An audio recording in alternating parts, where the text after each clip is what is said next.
Hi and welcome to Frankenstein's Fabrics. Happy New Year and welcome to 2025.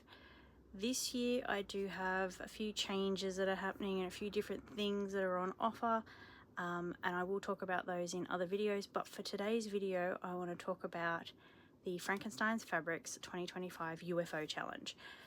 And what is that, you might be asking yourself? Well, if you're anything like me, you've probably got a box or a cupboard or a secret stash somewhere in your house full of projects you haven't finished. Now UFO in this case is going to stand for unfinished object, and so what I was thinking was that 2025 is a year I'm going to hold myself more accountable for my work, and I've picked two words to encompass what I want to achieve this year. So my two words are new and use. Now new is is more on a personal level. It's like I want to try new things, new foods, new experiences, go to different places, that kind of thing. But the word use is more about using what I have, looking at the things I've got in the house, using things before I have to go and buy something. So the UFO challenge and my word use for 2025 have kind of come together, and I want to extend the offer for you to join me in the UFO challenge.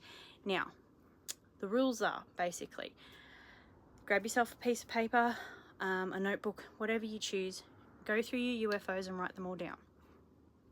Pick 10, and I'm only going to do 10. I'm not going to do 12 like some other challenges do, and I'm not going to do one thing a week or a day. That's just too much. I'm going to pick 10, and we're going to start on the 1st of February and we're going to finish up at the end of November, and that way we're already through January, we're in the middle of it now, and December is always Christmas, so we don't want to be working on things at that moment.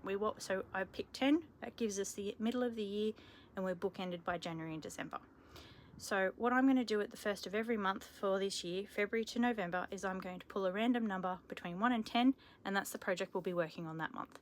So I'm going to sort myself out. I've got all of my UFOs in tubs because I've done other challenges throughout the years with other like magazine pages were running them, and other quilting groups and stuff, but I've decided I need to do it on my own this time. And so if anybody wants to join me with the 10 rather than a larger number or anything like that, you're welcome to join. So all the details will be in the box below, and you can click the links and follow along. So for instance, normally I would have a list of UFOs that's a mile long for things like binding, quilting, mending, hand embroidery or cross stitch.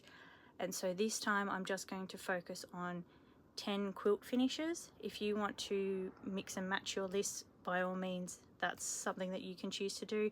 Now, you also don't have to be held accountable to the number I pick.